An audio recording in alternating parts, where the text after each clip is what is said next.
আসসালামু আলাইকুম। সাদিক মম স্টোরির নতুন একটি ভিডিওতে আপনাদেরকে স্বাগতম। আশা করি সবাই ভালো আছেন। আজকে আপনাদের জন্য মজার একটি রেসিপি নিয়ে চলে এসেছি। আর রেসিপিটা হচ্ছে মজাদার ডেজার্ট আইটেম, পায়েস রেসিপি। তো পায়েস তো কম বেশি সবাই অনেক পছন্দ করি। আর যে কোনো শুভ কাজে পায়েসের কিন্তু প্রচলন আছে।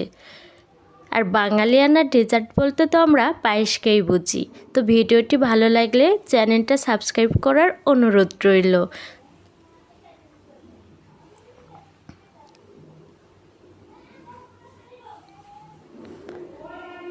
পায়েস রান্নার জন্য আমি গাভীর খাঁটি দুধ নিয়ে নিয়েছি।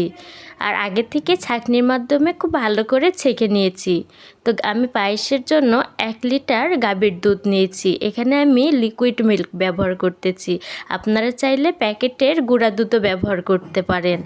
আর ওই মিল্কের ভিতরে দিয়ে দিলাম 2টা তেজপাতা ও 4টা সাদা এলাচ।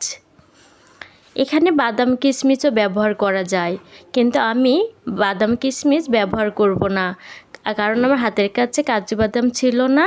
আর কিশমিশটা পায়েসে আমার ফ্যামিলি মেম্বাররা তেমন একটা পছন্দ করে না। আমি খুব ভালো করে 30-40 মিনিট দুধ জাল করে নিব। আর এদিকে আমি চিনি গুঁড়া সুগন্ধি চাল নিয়েছি পায়েসে ব্যবহার করার জন্য। তো আপনারা যে কোনো সুগন্ধি চাউল ব্যবহার করতে পারেন। আমি 1 লিটার দুধের জন্য 1 চায়ের কাপের 1 কাপ চাউল নিয়ে নিব। 1 লিটার দুধে 1 কাপ চাল ব্যবহার করব। বেশি চাল ব্যবহার করলে দুধের ঘনত্বটা যদি কম হয় পায়েসের স্বাদটা কিন্তু পারফেক্ট আসবে না। তো অবশ্যই দুধের পরিমাণটা বেশি হতে হবে আর চাউলের পরিমাণটা তুলনামূলক অনেক কম হতে হবে। দুধটা আমি খুব ভালো করে 30-40 মিনিট জাল করে অনেকটা কমিয়ে নিয়েছি। আর দুধ যেন বলকুটে পড়ে না যায় তার জন্য অনবরত এইভাবে নাড়তে থাকতে হবে।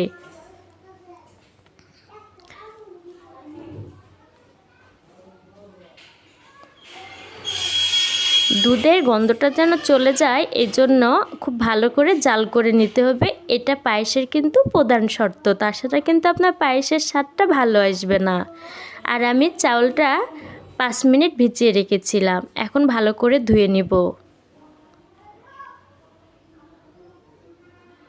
আর দুধটা জাল করে আমি অনেকটা কমিয়ে নিয়েছি।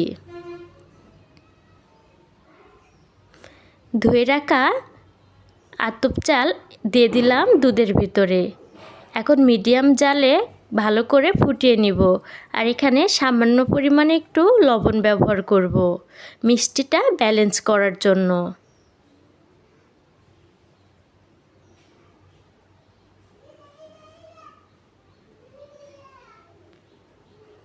তো দিয়ে দিলাম সামান্য পরিমাণে লবণ।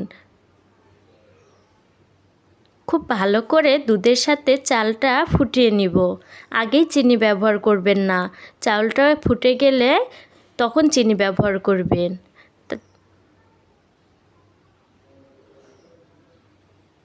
আর আমার ভিডিওটি যদি আপনাদের ভালো লাগে, আমি যদি আপনাদের মনে একটু জায়গা করে নিতে পারি, আমার চ্যানেলটা সাবস্ক্রাইব করবেন, লাইক কমেন্ট শেয়ার করতে একদমই ভুলবেন না।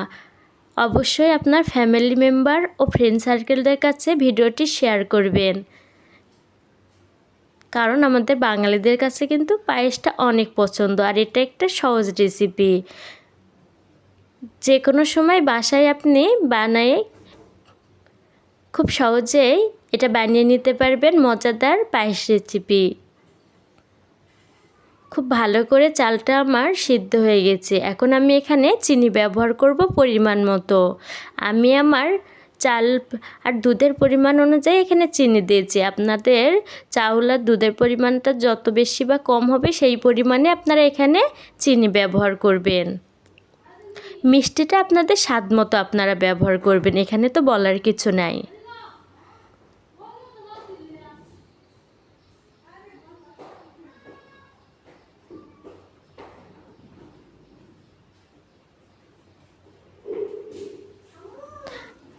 আর রেসিপিটা আমার প্রায় হয়ে গেছে, কারণ পায়েসের ঘনত্বটা হবে এরকম। আমি যদি আরও জাল করি পায়েসটা শক্ত হয়ে যাবে। তো অবশ্যই চেষ্টা করবেন পায়েসটা বেশি পাতলা বা বেশি যেন শক্ত হয়ে না যায়। আমি একটা বাটিতে পরিবেশন করে দিয়েছি, আর দেখতেই পাচ্ছেন পায়েসের ঘনত্বটা এরকম হবে। পায়েসের একটা পারফেক্ট রেসিপি আপনাদের সাথে শেয়ার করলাম।